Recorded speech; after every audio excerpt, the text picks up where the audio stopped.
오늘도 기도하며 한 날을 살아가는 우리 사랑하는 성도님들의 삶이 하나님의 하나님 되심을 보고 사는 삶이 되시기를 주님의 이름으로 축복합니다.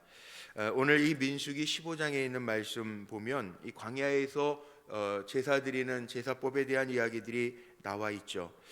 제가 그래서 제목을 이렇게 정해봤어요. 39절에 보면 여호와의 모든 계명을 기억하여 준행하고, 여호와의 모든 계명을 기억하여 준행한다. 광야에서 제사 드릴 때도요, 하나님이 명령하신 게 있어요. 규례가 있어요. 오늘도 말씀 1절에 모세에게 말씀하여 이르시되, 하나님이 명령하시는 말씀들이 나오죠. 물론 여러 가지 제사 율례들이 나옵니다. 제물 어떻게 드려야 되는지, 제물의 분량도 오늘 본문에 나와 있고, 제사의 규례, 어떤 예절을 드려야 되는지도 나와 있습니다. 하나님을 경배하는 방법들이 나와 있어요. 누가 드리는 거냐? 하나님 앞에 건짐을 받은 이스라엘 백성들이 하나님 앞에 예배하는 거죠. 41절 마지막에 결론을 하나님 그렇게 나는 너희의 하나님이라.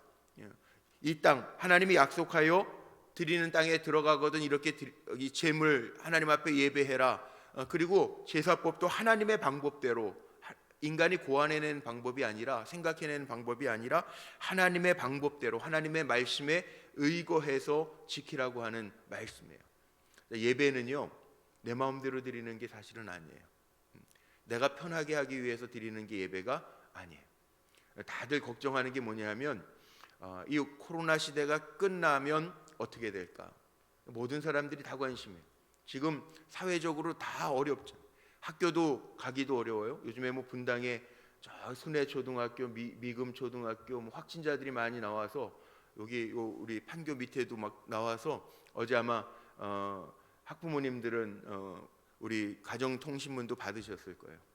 아이들도 막 확진되고 학교 가기도 어렵고 예배드리기도 어렵고 참 쉽지 않은 시간들을 보내죠. 이후가 어떻게 될까? 점점 시간이 길어지니까 모든 게 다 힘들어졌어요. 모든 삶의 위치가 무너졌어요. 예배가 무너지면 다 무너집니다. 예배도 지금은 어쩔 수 없는 상황이니까 온라인이라고 하는 매체가 있어서 너무 좋기는 하죠. 그런데 점점 다 똑같은 얘기들 하는데 이제 편리해지는 거예요. 가기 싫으면 버튼 하나만 누르면 핸드폰 켜놓고 하는. 사람은요 다 편리한 거 찾게 돼 있어요. 요즘에는 그 음식점이나 아니면 무슨 마트 가도 다 이렇게 QR 코드라는 거 하는데, 저도 몰랐는데 어제 이렇게 가족들 만났는데 확실히 그거에 전공한 사람들은 빠르더라고요. 요즘에 이렇게 QR 카드도 핸드폰 들고 있다 흔들면 바로 켜져요. 정말 몰랐어요. 전혀 몰랐어요, 저는. 근데 뭐 버튼 하나만 이렇게 하니까 흔들면 그냥 갖다 대면 되는 거예요. 어려운 게 없더라고요. 그런데 다 걱정하는 게 뭐냐면 예배도 마찬가지예요. 예배도 다 편해졌대요. 부흥회 예전에는 막 그냥 저녁 부지런히 막 그냥 준비해서 애들 차려주고 그리고 부흥회 갔는데 요즘에는 다 그냥 온라인으로, 그러니까 다 그냥 온라인으로. 근데 사실 제가 그런 얘기했어요. 민수기나 레위기 보면요, 대면이라는 단어가 나오더라고요. 성경에도 대면. 아론과 미리암은 하나님이 대면하지 않고 꿈이나 환상을 통해서 보여줬지만 모세는 내가 대면하였느니라. 이게 무슨 얘기일까요? 하나님과 더 깊은 관계를 갖는다는 얘기잖아요. 이게 하나님의 드리는 방법대로예요. 우리의 방법이 아니에요. 우리가 고안해내는 방법은 사실은 아니에요. 예배, 오늘 제사 이 말씀 보면서요, 보세요. 3절에 이렇게 나오죠. 여호와께 화제나 번제나 서원을 갚는 제사나 낙헌제나 정한 절기제에 소나 양을 여호와께 향기롭게 드릴 때 하나님이 받으시도록 드리는 거예요. 그리고 여기에 무슨 고운 가루 10분의 1, 5분의 1, 3분의 1 흰 이렇게 나오는데 이 양이 중요한 게 아니라 중요한 게 있어요. 하나님의 방법대로라는, 하나님의 방법대로. 내 방법이 아니라, 내 편리한 대로가 아니라 하나님이 명령하시고 말씀하시고 가르쳐 주신 방법대로. 예배에도요, 예배학 교수들이 보는 게 있죠. 초대교회 예배가 있고 중세시대 예배가 있고 종교개혁 이후의 예배 현대 예배까지 예배의 흐름이 있습니다. 그래서 요즘에 무슨 구도자 예배, 열린 예배 이런 표현들도 쓰고 그러는데, 예배의 흐름은 시대에 따라 바뀔 수도 있어요. 초대교회 시대가 다르고 중세 시대가 다르고 르네상스 이후 종교개혁 이후의 시대의 예배 형태 포맷이 다를 수 있어요. 그런데 중요한 게 있습니다. 예배 가운데 빠지면 안 되는 게 있어요. 하나님의 명령, 이 드려진 명령 가운데 빠지면 안 되는 게 있어요. 뭡니까? 부름에 응답하는 거, 하나님의 부르심에 응답하는 거, 이거 빠지면 안 돼요. 말씀과 순종, 이 예배, 모든 예배에 말씀과 순종이 빠지면 안 돼요. 그리고 헌신과 결단 빠지면 안 되는 거예요. 예배의 형식은 시대에 따라 새롭게 덧입혀질 수 있지만 하나님이 말씀하신 이 근본이라는 거죠. 근본. 부름에 응답하는 거, 말씀에 순종하는 거, 헌신과 결단이 담겨 있는 거, 이게 하나님이 받으실 만한 향기로운 제사라는 거예요. 그래서 그 제사에 대한 이야기들을 합니다. 그리고 여기 중요한 게 있어요. 13절 한번 보세요. 13절 마지막에 누구든지 본토 소생이 여호와께 향기로운 화제를 드릴 때에는 이 법대로 할 것이요. 하나님 지금 말씀하신 대로 하라는 거예요. 하나님 말씀하신 대로. 인위적으로 하지 말고 인간의 개인적인 생각이나 고안해낸 것으로 하지 말고 하나님의 말씀에 의거해서 하라는 그런 분들이 있어요. 뭐 우리 한국 교회는 좀 덜한데 이민교회에 가 보니까 이민교회 목회하면서 참 제가 많이 배운 것도 있고 관계에 대해서 배운 것도 있고 인데요. 특이해요. 할 말은 다 해야 돼요. 참지를 못해. 성격이 그런 것 같아요. 뭐 비하하는 건 아닌데 나라를 떠나서 사셔서 그런지 강해져서 그런 건지 표현들을 다 해요. 제가 처음에 이민교회 가가지고 첫 목회하면서 기획위원회라는 게 있잖아요. 장로님, 권사님들로 이루어진 기획위원회를 하는데 와, 하여튼 정신이 없었어요. 첫 기획위원회. 웬 요구사항이 그렇게 많은지 자기네 생각대로 다 얘기하는 거예요. 예배에는 뭐가 들어가야 되니까 뭐 넣어야 됩니다. 주기도면 영창 들어가야 됩니다. 뭐 해야 됩니다. 막 얘기하더라고요. 예배는 자기의 생각과 자기가 좋아하는 걸 넣어야 되는 게 아니라 하나님의 방법이 있어요. 하나님의 포맷이 있어요. 그 예배학에서 예배신학에서 얘기하는 그 형태가 있다는 거예요. 그거대로 하라는 거예요. 타국인들 그러면 본토 소생도 하나님의 법대로 하는 거고 타국인들은 예외가 있는가? 아니라는 거예요. 예배는 하나님의 법이 있다는 거예요. 뭐예요? 14절 보세요. 13절에도 이 법대로 할 것이요. 여기에 다 걸리는데 14절 너희 중에 거류하는 타국인이나 너희 중에 대대로 있는 자나 누구든지 여호와께 향기로운 화제를 드릴 때에는 너희가 하는 대로 그도 그리할 것이라. 적용이 다 되는 거예요.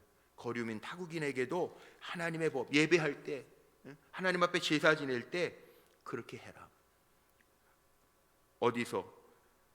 2절에 보니까 하나님이 주어 살게 하시는 땅 18절로 넘어가 보세요.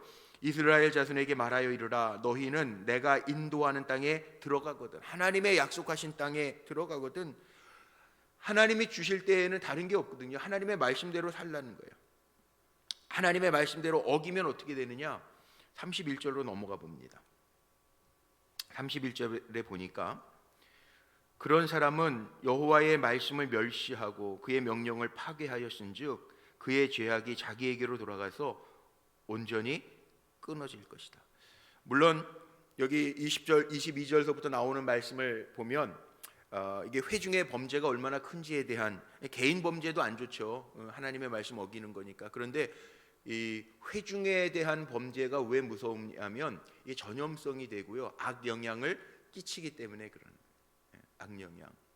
그러니까는 자기도 잘 서야 되겠지만 전체 모든 회중들도 하나님 앞에 거룩하게 서는 게 중요해요. 그러면 거룩이라는 단어를 한번 정의를 해봐야 되겠죠. 오늘 거룩이라는 단어가 저 뒤에 40절에 한번 나옵니다. 보세요.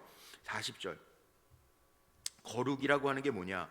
그리하여 너희가 내 모든 계명을 기억하고 행하면 너희의 하나님 앞에 거룩하리라. 이 거룩이라고 하는 거, 거룩함을 저에게 물어 정의를 내리라고 한다면 여기 40절에 있는 그대로입니다. 하나님의 말씀대로 살아내는 것, 그게 거룩이에요. 제가 제목도 그렇게 정했죠.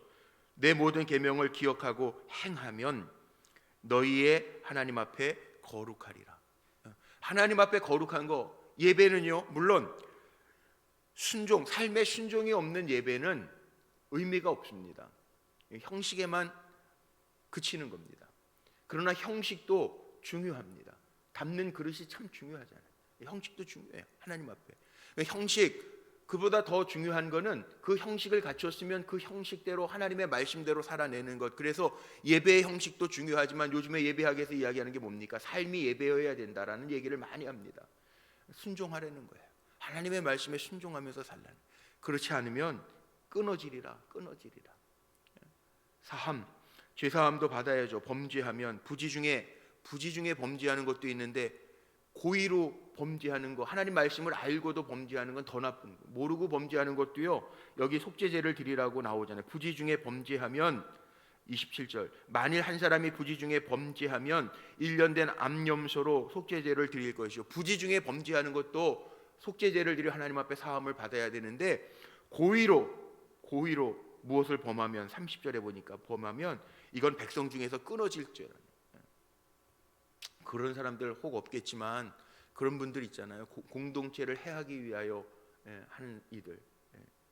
뭐 요즘 이단 같은 경우도 몰래 들어와서 공동체를 해트리고 깨트리고 무너뜨리고 아프게 하고 상처 주고 그러면서 교회를 더 무너뜨리는 사람들도 있어요. 이단들. 끊어지는 거예요. 하나님 앞에는, 사람 앞에도 중요하지만 하나님 앞에서는요, 그 성령 회방죄는 제일 무서운 죄예요. 그건 사함받지도 못하는 죄. 끊어지리라. 하나님의 말씀 명령 파괴하고 세우지 못하고 허물어뜨리는 이들은요 끊어지리라. 굉장히 중요한 거죠. 오늘 여기 이렇게 말씀들 나오고 마지막에는 처리를 못하는 사람도 있어요. 죄의 문제를 해결하지 못하는 사람들. 그런데 안식일의 비유에서 나왔는데 오늘 말씀에는 32절부터 보면 안식일이라고 하는 것은 안식일 자체가 중요한 것도 있겠지만 하나님을 기억하지 못하는 거죠. 하나님을 생각하라고 만들어 놓은 날이잖아요. 그래서 안식일을 어겨 나무를 하는 것을 발견한지라 어떻게 처리해야 될지 모르는 거예요. 그래서 하나님이 가두어 둔 사람 여호와께서 모세에게 이르시되 35절 보니까 그 사람을 반드시 죽일지니. 무섭죠. 하나님 무서운 하나님이신 것 같죠. 그런데 이거 뭐냐 하면 아까 얘기했던 것처럼 악영향을 끼치기 때문에 그래요. 하나님의 죄를 무너뜨리기 때문에 그래요. 그래서 마지막에 나오는 게 옷술. 이게 마시는 술이 아니고 옷술을 얘기하는 거거든요. 이 술이라고 나오잖아요. 옷단 귀에 술을 만들고 청색끈을 그 귀에 술에 더하라. 38절에 보면 나오죠. 옷단 끝에 술을 만들고 청색끈을 더하라. 이 청색이라고 하는 의미는 하늘이라고 하는 의미가 있다는 거예요. 하나님. 하늘은 이렇게 뭐 하늘색 그러잖아요. 하늘색, 청색, 하늘색. 그리고 술은요, 많은 술들, 뭐 우리 목사님들 하시는 스토리라고 영대라고 그러죠. 스토리라고 하는 거에 보면 끝에 막 술들이 있잖아요. 그 다 의미가 있는데 여기에 많은 술이라고 하는 게 무슨 의미를 가지고 있는가 봤더니 이 술은요, 이 하라 하지 말라라고 하는 그 모세오경에 나와 있는 그 계명들 몇 개냐 하면 613개 율법의 조항들, 하라 하지 말라라고 하는 것들이 613개니까 정말 많죠. 뭐 우리가 기본적으로 10계명 정도는 알지만 하나님이 하라 하지 말라라고 하는 것이 토라 모세오경에 613가지가 있는데 그 613가지를 상징하는 술이라는 거예요.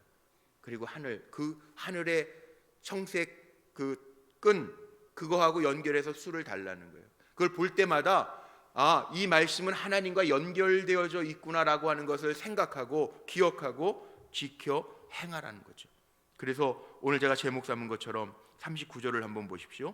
이 술은 너희가 보고 여호와의 모든 계명을 기억하여 준행하고 너희를 방종하게 하는 자신의 마음과 눈의 욕심을 따라 음행하지 않게 하기 위함이라. 세상이 얼마나 자기 마음대로 하고 악하고 그렇습니까? 기가 막힌 일들이 많잖아요. 기가 막힌 일들이 많이 있는데 그걸 보고 청색끈과 연결되어져 있는 술을 보면서 하나님의 613가지 우리는 다 기억 못해도 이 교육을 받아요. 토라 교육이라고 성인식 13살 유대인들은요 13살 되기 전에 성인식 13살 만 13살에 성인식을 가져요. 우리는 18세가 성인인데 유대인들은 13세에 성인 예식을 합니다. 성인 예식을 가질 때 이 613가지 토라 교육을 다 하는데, 토라 모세오경 교육을 다 마치는데 이 613가지의 이 계명에 대해서도 다 교육을 받습니다. 그러니까 이 613가지의 그 법들을 기억하면서 이게 하나님하고 연결된 말씀들이구나, 하나님 하라 하지 말라라고 하는 말씀들이구나, 그걸 기억하면서 산다는 거예요. 우리가 기억하는 거 중요하고, 여기 보세요. 보고, 그 수를 보고, 연결되어 있는 수를 보고 여호와의 모든 계명을 기억하여 준행하고 하나님의 마음이 어떤 건지 알고 40절로 넘어가면, 그렇게 해서 너희가 이 모든 계명을 기억하여 행하면 너희 하나님 앞에 거룩하리라. 거룩은 이 하나님의 말씀대로 준행하면서 사는 것, 말씀대로 살아내는 것, 이게 거룩이에요. 거룩함, 깨끗함이죠. 구별됨이죠. 뭘로 구별되느냐? 하나님의 말씀대로 살아가려고 하는 그게 우리 안에 있어야 거룩하다는 거예요. 오늘도 우리 그렇게 살아야 되겠죠. 기억하면서 준행하면서 살아야 되겠죠. 하나님 안 보시는 것 같아도 멀리서도 우리의 생각을 아시고 앉고 일어섬을 아시고 내 말을 아시지 못하는 것이 하나도 없으시니이다. 시편 139편 1절에서 4절까지 나오는 다윗의 고백처럼 하나님 다 아시는데 그 마음으로 살아야 되겠죠. 이게 거룩이라는 거예요. 하나님의 말씀대로 살아가는 것. 예배도 하나님의 말씀대로 지켜 드리는 것. 내 마음이 아니고 내 경험에 내가 하고 싶은 것대로 하는 게 아니고 하나님의 말씀대로. 오늘도 우리 사랑하는 성도님들이 그렇게 하나님의 말씀대로 살아내는 거룩함에 이르러 하나님의 하나님 되심을 볼 수 있는 우리 믿음의 성도들이 다 되시기를 주님의 이름으로 축복합니다. 기도하시겠습니다.